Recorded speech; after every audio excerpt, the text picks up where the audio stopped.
नाबार्ड का जो एग्जाम होता है एक बहुत अच्छा एग्जाम होता है, आप कह सकते हैं। वो में जो जो कि बहुत ही फेमस और मोस्ट पॉपुलर एग्जाम है नाबार्ड ग्रेड ए का।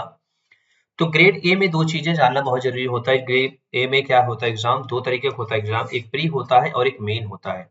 तो दोनों क्वालिफाई करना होता है तब आप एक सिलेक्ट होते हैं अधिकारी रैंक की। इसमें सैलरी भी बहुत ज्यादा होती है।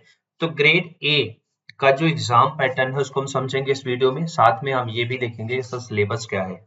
अगर एग्जाम पैटर्न की बात करते हैं तो एग्जाम इसमें जो होता है वो इसमें दो पेपर होते हैं, पेपर 1 पेपर 2, और उसके बाद इसमें फिर इंटरव्यू सिलेक्शन होता है, फिर लैंग्वेज टेस्ट होता है और डॉक्यूमेंट वेरिफिकेशन होता है, और इसमें मेरिट लिस्ट भी आती है। तो कई सारे प्रोसेस होते हैं सिलेक्शन के। तो ये एग्जाम पैटर्न का पार्ट अगर हम देखते हैं तो पेपर 1 का हम बात करते हैं, प्रीलिम्स जिसको कहते हैं।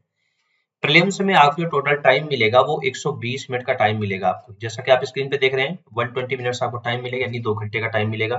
जिसमें जो टॉपिक्स होंगे वो सारे टॉपिक इस तरह से हैं: रीजनिंग है, इंग्लिश लैंग्वेज है, कंप्यूटर नॉलेज है, क्वांटिटेटिव एप्टीट्यूड है, डिसीजन मेकिंग है, जनरल अवेयरनेस है, और ये आपका पड़ता है इको एंड सोशल जो इश्यूज जो होते हैं वो से रिलेटेड क्वेश्चन, जो रूरल डेवलपमेंट से रिलेटेड जो क्वेश्चन होते हैं वो बनते हैं। Agriculture and rural development with the emphasis on the rural India, rural India को कैसे डेवलप किया जाए उसके लिए भी यहाँ पे क्वेश्चन बनते हैं। तो टोटल जो क्वेश्चन नंबर्स ऑफ क्वेश्चन होते हैं 1-200 क्वेश्चन होते हैं, और सभी क्वेश्चन का मार्क्स 1 होता है, तो आपका इसमें 200 मार्क्स भी होते हैं। ये तो बात हो गई प्रीलिम्स की। यदि आप प्रीलिम क्वालिफाई करते हैं then you are hired for the mains के लिए, आप वहां पे अपॉइंट किए जाते हैं, बुलाए जाते हैं, कॉल किए जाते हैं to attend the mains exam. Mains exam में दो क्राइटेरिया है, एक जर्नलिस्ट पोस्ट है, एक है स्पेशलिस्ट पोस्ट। तो जर्नलिस्ट पोस्ट के बारे में हम देखेंगे ग्रेड ए में क्या है, टाइप ऑफ द क्वेश्चंस कैसे होंगे, टोटल मार्क्स कितना होगा, ये सभी हम देखेंगे इसमें। अगर आप प्री निकाल चुके हैं तो मेन में क्या होगा, जनरल इंग्लिश का एक क्वेश्चन होगा, एक पेपर होगा जिसमें ऑनलाइन डिस्क्रिप्टिव होगा। ठीक है, नंबर ऑफ क्वेश्चन कितने होंगे, 3 होंगे। इसमें जो आपको 100 मार्क्स मिलेगा टोटल, और इसका जो टाइमिंग ड्यूरेशन है कितना है, वो टाइमिंग जो है 90 मिनट आपको मिलेगा। ये डिस्क्रिप्टिव होगा।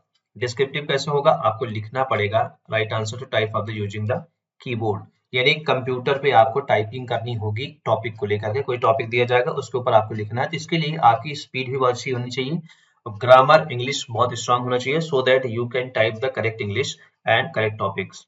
Later on economics and social issues and agriculture and rural development से टॉपिक्स होंगे, वो भी डिस्क्रिप्टिव होंगे। पहला 30 नंबर जो होगा ऑब्जेक्टिव होगा, 30 क्वेश्चन ऑब्जेक्टिव होंगे जिसके 50 मार्क्स होंगे, और टाइमिंग विल बी 30 मिनट्स।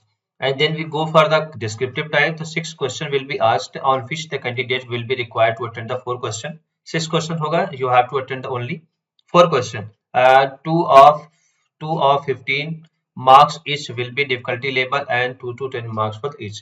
तो टोटल जो इसमें क्वेश्चंस के मार्क्स होंगे वो होंगे 50 मार्क्स, टाइमिंग आपको 90 मिनट मिलेगा। इसमें सारे क्वेश्चन कैसे होंगे, डिस्क्रिप्टिव होंगे, answer to be typing using the keyboard इधर इन इंग्लिश और हिंदी। तो वो जो हिंदी और इंग्लिश में लिखने का ऑप्शन दिया जाएगा, जिसमें आपकी इच्छा होती है आप लिख सकते हैं, इसमें कोई ऐसा कंपल्सन नहीं है। उसके बाद हम बात करते हैं स्पेशलिस्ट पोस्ट की। स्पेशलिस्ट पोस्ट एक अपने आप में बहुत इंपॉर्टेंट एग्जाम होता है।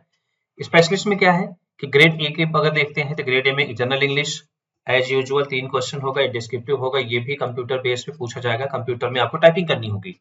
साथ में इसमें आपके जो 3 क्वेश्चन होंगे तीनों ही अटेंड करने होंगे, और एक क्वेश्चन की जो वैल्यू होगी 30 होगी। टोटल जो इसमें नहीं, टोटल मार्क्स इसमें है 100 मार्क्स दो तीनों को मिला करके।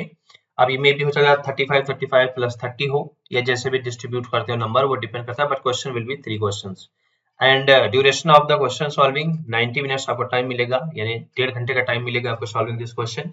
एंड स्ट्रीम स्पेसिफिक आपसे क्वेश्चन पूछा जाएगा पेपर 2 में। 30 question will be the objective, and question का मार्क्स टोटल होगा 50 marks, and timing will B 30 minutes. Then go for the descriptive types. Descriptive type 6 questions will be asked. 6 question पूछे जाए just, and out of 6 question you have to attend 4 question. जो आपको attend करने हैं, total marks will be 50 and timing will be 90 minutes. Descriptive होंगे सारे सारे, typing on the computer और लैपटॉप सिस्टम। इन इंग्लिश और Hindi both options are given there. तो ये है एग्जाम पैटर्न और syllabus of the NABARD grade A. यदि आप प्रिपेयर कर रहे हैं नाबार्ड की तो आपको कंप्लीट इन्फॉर्मेशन होनी चाहिए कि क्या है सिलेबस, क्योंकि बिना सिलेबस के कोई भी एग्जाम क्रैक करना इट्स नॉट पॉसिबल। वीडियो को शेयर कीजिए, चैनल पर नए सब्सक्राइब कीजिए ताकि आपको इस तरह से एजुकेशनल वीडियो मिलता रहे। Thank you for watching.